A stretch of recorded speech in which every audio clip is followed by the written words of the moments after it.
По 14-ти пат во Тетово се одржа рамазанска трпеза организирана од Сдруженијето Зора на милосрдијето.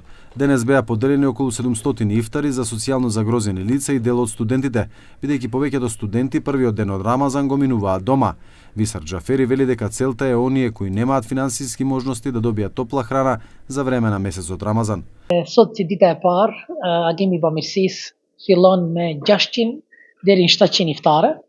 Shpresojmë që të gjithë, edhe pse dita e parë është pak më e vështirë në aspektin organizativ, shpresojmë që të gjithë ato iftare të cilët ne I kemi përgatitur dhe I kemi ndarë nëpër lagjet e Tetovës me aktivistët tonë të shkojnë në vend dhe iftari I parë, domethënë nga ata të cilët kanë nevojë për një përkrahje tonë të përbashkët, të mrihen në tavolinat, sofrat, shtëpitë e tyre që filloi Ramazani me një këmbë bardhe me një iftar të pranuar nga Zoti për gjithë ata të cilët do jenë, domethënë, agjërues ditën e parë. И покрај тоа што цените на пазарот се зголемени, еден ифтар чини 200 денари или околу 3,5 евра.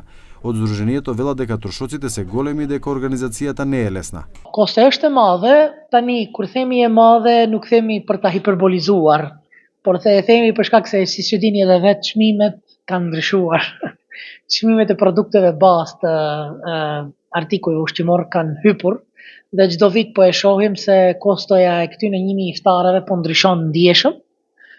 Edhe normal që si çdo vit ne edhe bëjmë apel, por se ajo që ne duam të përcjellim tek teleshikuesit tanë është që ata të cilët nuk kanë mundësi, domethënë, të agjërojnë dhe siç e dim nga ana fetare ata paguajnë domethënë fidjen, kompenzimin e mosagjërimit.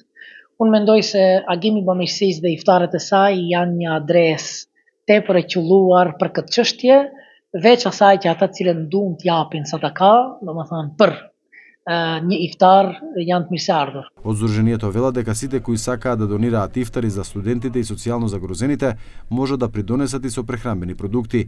Минатата година, како и за време на пандемијата, ова здружение дистрибуираше храна, достигнувајќи до 1300 ифтари на еден ден.